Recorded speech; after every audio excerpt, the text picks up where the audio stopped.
Compte rendu de la 71e réunion du Conseil des ministres. Le président de la République, chef de l'État, a présidé ce samedi 30 septembre 2022 par visioconférence la 71e réunion du Conseil des ministres. 4 points étaient inscrits à l'ordre du jour, à savoir 1. Communication du président de la République, chef de l'État. 2. Point d'information. 3. Approbation d'un relevé des décisions du Conseil des ministres. 4. Examen et adoption des dossiers. Au premier point de la communication du président de la République. Le président de la République est revenu sur la participation de la République démocratique du Congo à la 71e session de l'Assemblée générale des Nations unies. Il a fait part au Conseil de sa participation à ces travaux qui avaient cette année pour thème un tournant décisif des solutions transformatrices face à des défis intriqués. La République démocratique du Congo, notre pays, a fait entendre sa voix par lui sur les enjeux nationaux et internationaux, notamment les questions liées à la sécurité et à la paix, au changement climatique, l'économie mondiale post-Covid et la lutte contre la pauvreté. Au cours de cette Assemblée générale, le président de la République a lancé un appel au respect du droit international et surtout du multilatéralisme qui sont à la base de la création de l'Organisation des Nations Unies et ont fait leurs preuves au cours de notre marche collective. Il a rappelé l'importance de réformer les systèmes actuels des Nations Unies afin de l'adapter aux défis de l'heure et de notre temps, en respectant les équilibres géopolitiques par l'accès de 2 postes de membres permanents et de 2 autres membres non permanents à l'Afrique avec les mêmes droits. Du point de vue national et par devoir de vérité, le président de la République, chef de l'État, a dénoncé l'agression injuste et illicite sur le plan du droit international dont notre pays est victime de la part du Rwanda, qui utilise un mouvement terroriste du DM23 par procuration, et ce face à l'impuissance de l'Organisation des Nations Unies et à l'indifférence de la communauté internationale, et qui vont même jusqu'à soutenir des mesures de restriction affectant nos capacités de défense. Il a appelé à la requalification du calendrier de retrait de forces de la MONUSCO dont les faiblesses et limites ont été reconnus au plus haut sommet de l'administration onusienne. Le président de la République a terminé son propos en rappelant la détermination du peuple congolais à défendre la souveraineté nationale et l'intégrité territoriale du pays, quel qu'en soit le prix. Nous devons nous mobiliser tous et toutes pour cette cause existentielle, a-t-il insisté. En marge de ces assises, le président de la République a aussi eu d'autres échanges avec d'autres dirigeants du monde et des organisations internationales. Le deuxième point de la communication du président de la République a porté sur l'opportunité d'intégrer les indicateurs du marché du travail dans le cadre macroéconomique et budgétaire. Le président de la République a rappelé aux membres du Conseil sa volonté, maintes fois exprimée et manifestée, d'améliorer la cohésion sociale dans notre pays, de créer les conditions favorisant le développement d'une classe moyenne dont le nombre sera en croissance sensible du fait de leur accès à des emplois, tant dans les secteurs privés que publics. En effet, la cohésion sociale et la prospérité partagée qui reposent impérativement sur une exploitation optimale de la diversité des ressources naturelles que regorge notre pays doivent se concrétiser par une dynamique de création nette d'emplois et des emplois correctement rémunérés et décents. La création nette d'emplois, principalement dans les secteurs privés, devrait demeurer une préoccupation majeure du gouvernement pour absorber le nombre exponentiel des jeunes, tant diplômés que non qualifiés, qui arrivent chaque année et qui se déversent sur le marché du travail. Cette situation s'observe sur l'ensemble de nos 26 provinces, principalement dans les villes. En outre, il est établi que les niveaux du taux d'emploi dans un pays traduit les dynamismes de son économie, mais permet aussi au gouvernement d'ajuster ses politiques publiques en vue de tendre vers une situation de plein emploi pour sa population active. Le président de la République a par ailleurs salué les efforts fournis par le gouvernement, notamment pour l'assainissement du climat des affaires, la stabilité du cadre macroéconomique, la réforme de la fiscalité qui sont profitables au secteur privé et qui doivent se mesurer, entre autres, par des emplois préservés, créés et surtout diversifiés suivant les potentialités de notre économie. Le président de la République a instruit de ce fait le ministre d'État, ministre du Plan, la ministre de l'Emploi, Travail et Prévoyance sociale, sous la direction du Premier ministre, de prendre toutes les mesures nécessaires pour intégrer les indicateurs du marché du travail dans le cadre macroéconomique à partir de l'année prochaine, indiquant le nombre d'emplois nets et le taux de chômage. Le ministre d'État, ministre du Plan, devra présenter d'ici la fin du mois d'octobre une feuille de route y relative. Le troisième et dernier point de la communication du président de la République a porté sur la nécessité de construire de passerelles piétonnes et viabilisation de la mobilité sur la voie rapide vers l'aéroport international de Ndjili. Le président de la République est revenu sur la persistance de multiples problèmes liés à la mobilité et à la sécurité routière de nos compatriotes. Il a rappelé la responsabilité du gouvernement de garantir une mobilité aisée et sécurisée à tout usager, y compris les personnes à mobilité réduite, lors de la conception et de la mise en œuvre des projets de construction de modernisation des infrastructures routières, particulièrement en milieu urbain. Cependant, après avoir rehaussé le niveau de service du boulevard Lumumba et de favoriser la fluidité du trafic entre les communes de la ville-province de Kinshasa et l'aéroport international de Ndjili, la sécurisation des piétons devant traverser cette voie rapide est plus qu'impérieuse. Le fait de voir des adultes et des enfants enjamber les séparateurs est avilissant, dégradant et dangereux, a déploré le président de la République.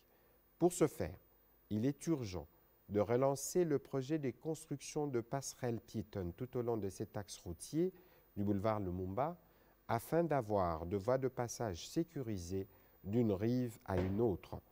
Il a ainsi instruit le ministre d'État, ministre des Infrastructures et Travaux publics, qui détient la tutelle technique de l'Agence congolaise de grands travaux, de commander à celle-ci un état des lieux sur la réalisation du projet initial des constructions des dites passerelles, mais aussi tenant compte de l'expertise de cet établissement public, de mener des études de faisabilité pour la construction de nouvelles passerelles tout au long de cet axe afin d'avoir des espaces sécurisés en nombre suffisant pour les traversées piétonnes quotidiennes. Intervenant à la suite de la communication du président de la République, le Premier ministre et chef du gouvernement a axé sa communication sur deux points principaux. Mais bien avant de les aborder, il a tenu à rendre hommage au président de la République pour les discours de haute portée politique et historique qu'il a tenus devant l'Assemblée générale des Nations unies à l'occasion de sa 77e session.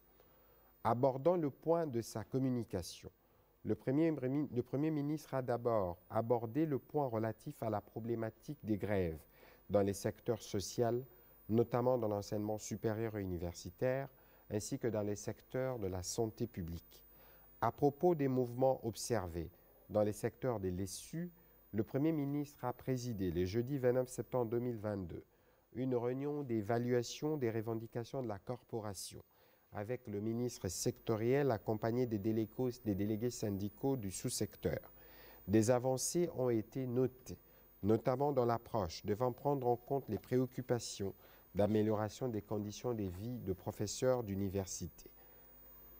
Dans ces conditions, les délégués des syndicats des professeurs des universités ont promis de restituer à leurs pairs les conclusions de ces travaux avant de renouer avec les enseignements pour assurer une année académique apaisée en maintenant le dialogue permanent avec le gouvernement.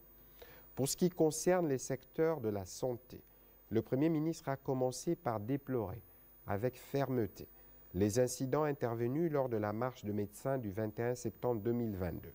Il a par la suite informé les conseils qu'il a présidé une réunion avec les différents syndicats du corps médical qu'accompagnait le ministre de la Santé, dans les buts d'harmoniser les vues pour une prise en compte efficiente de leurs revendications.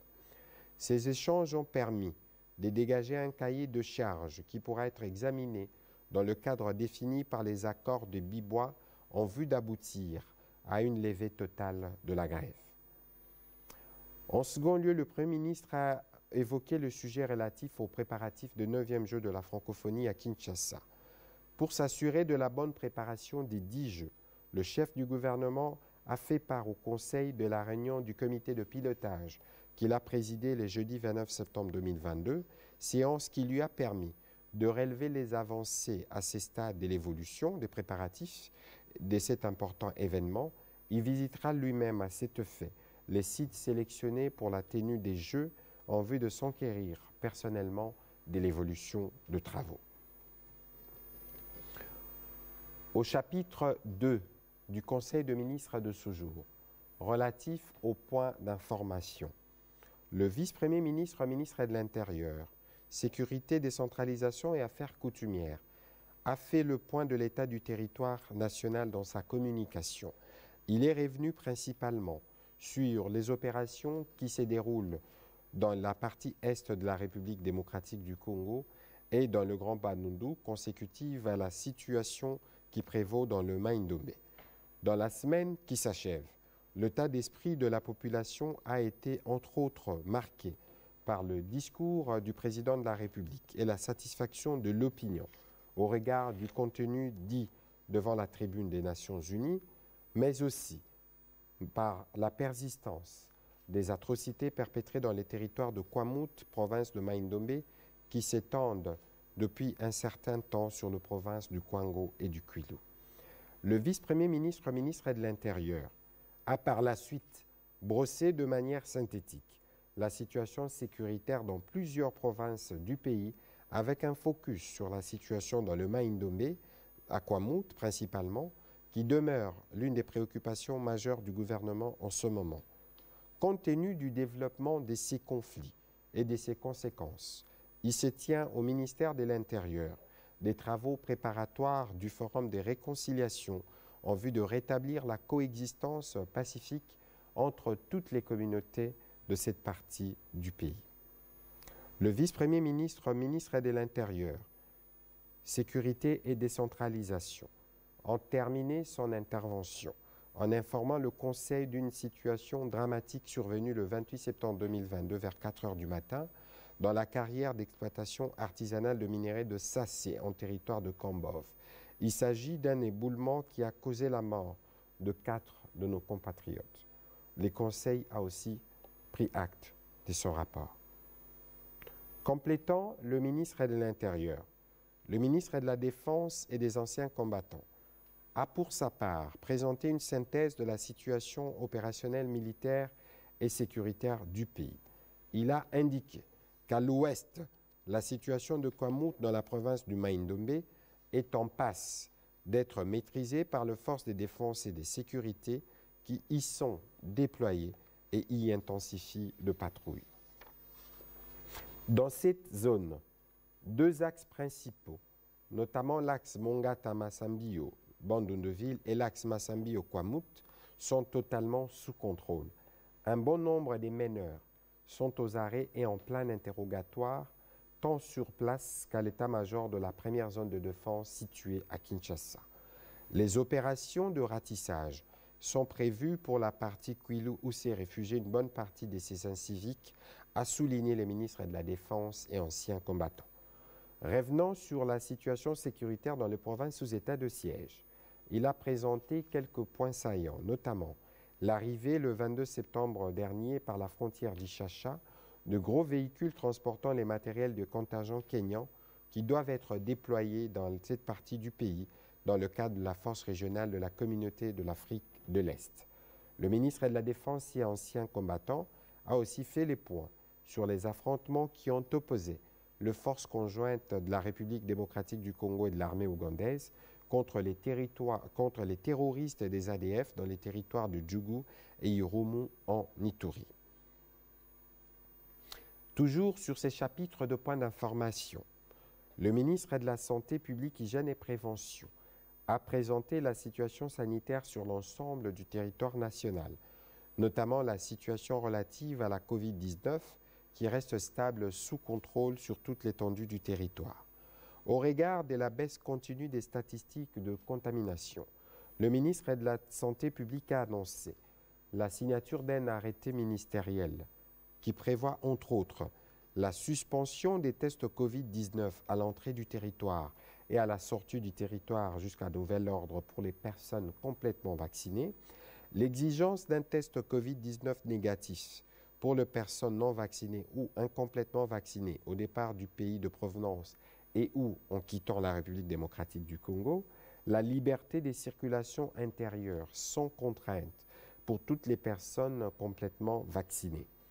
L'arrêté ministériel qui formalise ces mesures entrera en application dès ce samedi 1er octobre 2022. Le Conseil a pris acte de cette note d'information. Toujours sur ce point, projet de transformation de l'agriculture dans le cadre du programme d'urgence intégré des développements communautaires. Le ministre de l'Agriculture, représenté par son collègue de la Pêche et l'Élevage, a présenté au Conseil l'évolution du projet de transformation de l'agriculture dans le cadre du programme d'urgence intégré des développements communautaires. Il s'agit d'une initiative du gouvernement qui émane du plan national de stratégie des développements 2019-2023 de la République démocratique du Congo, notamment dans son pilier 1 sur le développement du capital humain, création d'emplois, promotion du secteur privé et son pilier 5 sur le développement équilibré des provinces. Il a en outre présenté les différentes composantes qui concernent ce projet. Il a martelé que l'objectif du PTA-PUDC est d'assurer une transformation agricole rapide de la République démocratique du Congo à travers une approche d'investissement ciblée et intégrée qui tient compte de l'urgence liée à la crise alimentaire due à la guerre en Ukraine, dont les conséquences devraient encore perdurer. Le Conseil de ministres a pris acte de cette note d'information. Au chapitre 3 du Conseil de ministres de ce jour, relatif à l'approbation d'un relevé des décisions, le Conseil de ministres a adopté le relevé des décisions prises lors de sa 70e réunion tenue le 23 septembre 2022. Dernier chapitre du Conseil de ministres de ce jour, relatif à l'examen et à l'adoption de textes. Premier texte, projet d'un contrat de joint venture et projet des statuts de la société issue de celle-ci. Le ministre de la Défense nationale et ancien combattant a expliqué aux membres du Conseil le bien fondé du projet de contrat de joint venture entre Afridex, structure du ministère dont il a la tutelle, et la société Green Medic SARL et les laboratoires Centre de recherche en phytothérapie, Pharmacopée africaine et technologie pharmaceutique REPAT et projet d'autre part, de joint venture dénommé Congo Development Priority CODEP. Faisant suite à l'adoption, le 9 septembre 2022, du document de politique de défense de la République démocratique du Congo, dont l'un des piliers majeurs est l'autonomisation logistique de notre système de défense par la mise en place d'une industrie de défense. Le ministre de la Défense nationale a expliqué aux membres du Conseil les différents contours ainsi que le mécanisme qui vont permettre la mise en œuvre de cette joint venture. Cette joint venture permettra à son secteur, à travers notamment Afridex, de développer une intense activité de production d'armement, d'équipements et de production médico-pharmaceutique pour les forces armées de la République démocratique du Congo. Après débat et délibération, le Conseil a adopté ce projet de texte.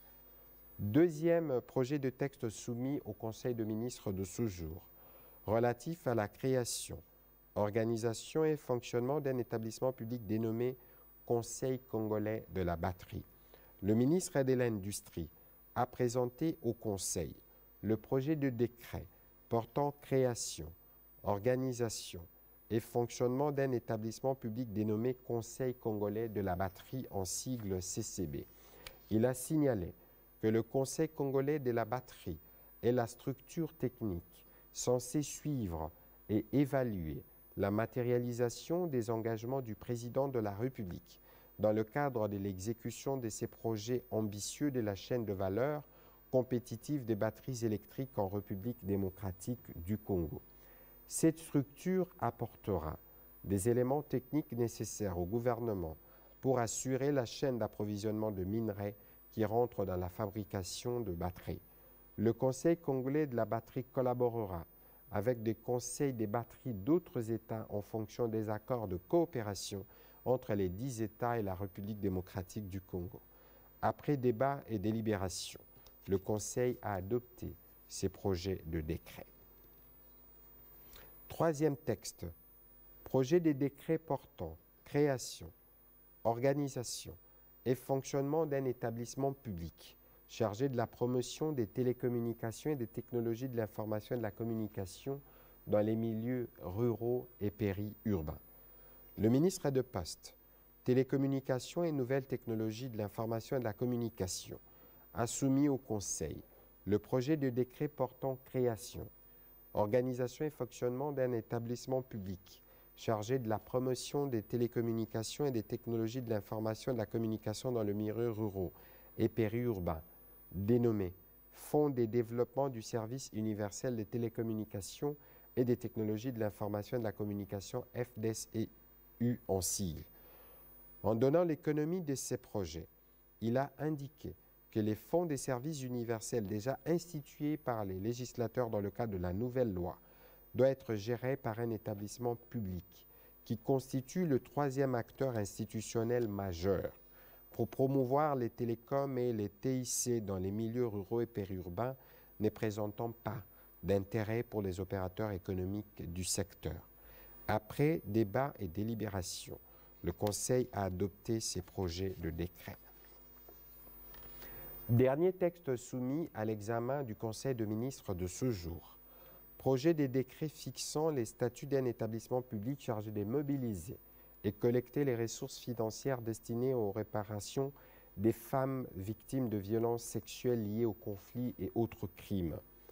Présentant les contenus de ce projet, le ministre des Droits humains a souligné que l'histoire de la République démocratique du Congo est marquée depuis plusieurs décennies par une série de violences cycliques et des massacres qui ont causé de nombreuses pertes en vies humaines et d'importants dégâts matériels.